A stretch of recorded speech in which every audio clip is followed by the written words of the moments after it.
Hello bachcho, let's discuss this question. During the G1 phase of cell division, A. RNA and proteins are synthesized.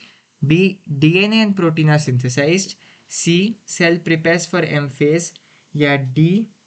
Cell undergoes duplication. इस question को solve करने का जो की concept है वो है आपका G1 फेज को समझना। G1 फेज में सबसे पहले तो सेल ग्रोथ होती है बहुत, और सेल का मेटाबॉलिज्म भी हाई होता है।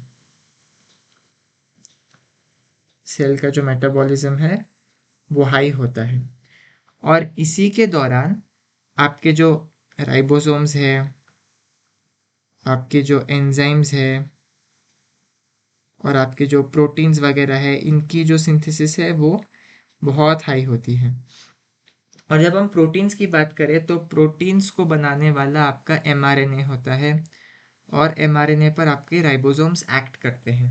राइबोसोम्स एक्ट ऑन mRNA और प्रोटीन्स बनता है, और यहाँ पर tRNA भी होता है, एक ट्रांसपोर्टर की तरह काम करता है। तो आप इन जनरल कह सकते हैं कि RNA का भी बहुत सिंथेसिस होता है। इन जनरल आप कह सकते हैं कि RNA का भी सिंथेसिस बहुत होता है। अभी यदि हम इसमें बात करें तो हमसे पूछा गया है कि G1 फेज में क्या क्या होता है, तो हम ये भी कह सकते हैं कि G1 फेज में क्या क्या नहीं होता, उनको भी लिस्ट कर देते हैं। नॉट अकर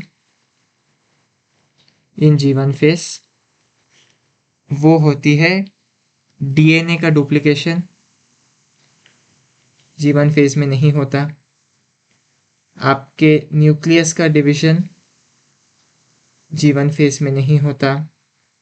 आपका साइटोप्लाज्म का डिवीजन भी G1 फेज में नहीं होता। तो ये कुछ ऐसी चीज़ें हैं जो कि G1 फेज में नहीं होता है। तो इस बात का भी ध्यान रखिए कि डीएनए डुप्लीकेशन नहीं होता G1 में, न्यूक्लियस डिवीजन नहीं होता, साइटोप्लाज्मिक डिवीजन नहीं होता। क्या क्या होता है? सेल की मेटाबॉलिज्म हाई होने के कारण राइबोसोम, एंजाइम, प्रोटीन, आरएनए ये सब हाई होते हैं, और जो सेल का ग्रोथ है वो भी हाई होता है। तो चलिए ऑप्शंस देखते हैं। पहला ऑप्शन है RNA and proteins are synthesised, बिल्कुल सही है। हमने देखा कि आरएनए और प्रोटीन्स की सिंथेसिस होती है।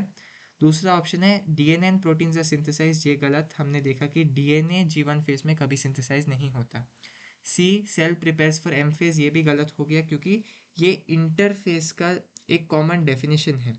यदि हम कहें कि सिर्फ G1 फेज में सेल प्रिपेयर कर रहा है एम फेज के लिए, वो गलत है, क्योंकि जो सेल की प्रिपरेशन है वो एक्चुअली G1, S और G2 तीनों को मिला के होती है। तो इसीलिए ये जो ऑप्शन है सी वो भी गलत हो गया।